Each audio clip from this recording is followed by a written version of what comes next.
Ahoy! I'm taking up a new interest. Architecture. It dawned on me when one day I was walking down the street, I saw a building and I was like, damn!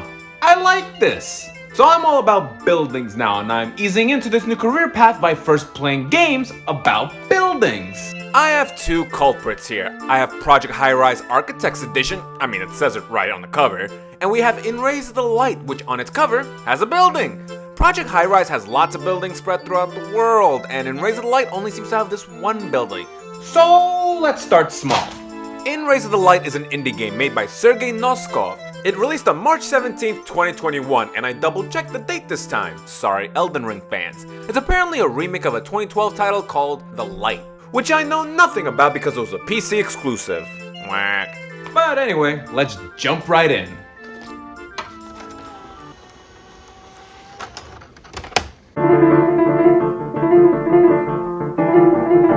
In Rays of the Light is about a building, and our objective in the game is to get the power running so we can watch a film reel. While we do that, we also uncover the history of the building, which in my head, whenever it comes to unraveling mysteries, I look to the 5 W's: the who, the what, the where, the when, the why. The where was pretty easy to figure out. With a developer named Sergei, you can assume the nationality of it. Uruguay. Oh, I'm kidding. We're not in Botswana. We are in Russia. And I have a little edge here. My family is Russian, so I understood most of the Ruski writing on the wall. And my mom used to hang this exact picture over my bedroom. I'm not religious. I also felt really proud of myself for figuring out the when. I saw graffiti art for the Joaquin Phoenix Joker, so I knew the game had to take place after 2019. And I was right. It took place in 2022. Gosh, how bad was Joker 2? But anyway, we do get most of the answers to these questions given to us. The game isn't up for interpretation. No one is opening up Reddit to spin some theories. Noskov spills the game's guts and doesn't leave a lot of mystery, which for some was disappointing. But for me, doesn't make too much of a difference. So anyway, we start by waking up inside the building and we are free to roam the interior and the exterior. In Rays of the Light is a walking simulator with puzzles to solve, and they aren't cryptic and instead logic based. Oh, I need gas to get this generator running. Let me go outside and check some cars till I find some. The game doesn't waste your time. Most of the stuff you interact with has a purpose, and it is up to you to figure out what goes with what.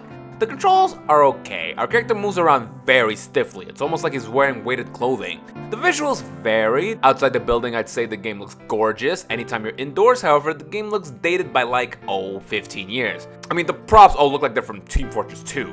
Now I know that nitpicking graphics in an indie game that's made by one guy is picking at low-hanging fruit. But I mention it because of how drastic the difference is. When you're outside in the nature, it looks beautiful. But when you're inside the building, it looks so dull and boring. But now that I mention it out loud, that might just be the theme of it all.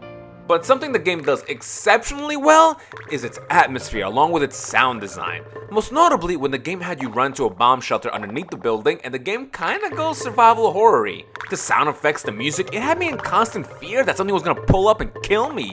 I should mention that In Rays of the Light has no enemies or danger, but on my second playthrough when I returned to the underground bunker, the sound design was so good it had me doubting myself and maybe I'm wrong and that there is something in here with me and I just got lucky the first time. So props to the game. Its sound design is so good that even though I knew I wasn't in danger, I felt in danger. So I guess there's just one last thing to talk about when it comes to In Rays of the Light, its length. In Rays of the Light is a very short game, and while it lacks in length, it knows what to do with it. Whack. The first time I beat the game, it took me a little over an hour, and on the second playthrough, knowing where everything is and what I'm supposed to do, I beat it in 20 minutes. From the moment I first booted the game up, it took me an hour and a half to platinum it. Now if it sounds like a negative, I'm not too sure about that. Remember, it's a walking simulator, and those types of games can overstay their welcome real quick. Ad Infinitum has a great story and environment, but the prolonged walking sections made it an exhausting play. So I'm glad In Rays of the Light was kept small, it didn't hurt as much. Whack. If I'm going to play a walking simulator, I want it to at least be a fast experience, and In Rays of the Light is just that. It's my ideal walking sim. Do I recommend it? Depends on the price you pay for it. Digitally, the game is available on most platforms, and I believe you can get it for around under $8, which I'd say is a good price for it. Physically, I wouldn't say it's worth it. The game is up there in price, costing somewhere roughly under $100, which for the length of this game, is so not worth it. I'd be pissed if I paid that much money just to get an hour of a simple game. But thankfully I got this as a gift, so I didn't have to pay for it. Maybe it's expensive because there weren't a lot of these made. Should I get doubles like I did with my friend Pedro for future profit? When architecture starts making me money. Alright, Soblev, you ready to head out? Why are you dressed like a dork? You're the walking, talking hot dog. Hey, this is a great Halloween costume. It's Halloween? You forgot today's Halloween? The days just fly by. You have a giant pumpkin next to you. I didn't notice it. So then why are you dressed like a dweeb? First off, yes, I look like a dweeb. And second off, I'm picking up a new career. Architecture. That's stupid, but another time for that. Come on, we have a Halloween party we need to get to. Wait, before we go, can we play something first? Well, it is Halloween. We might as well play something scary. What do you got?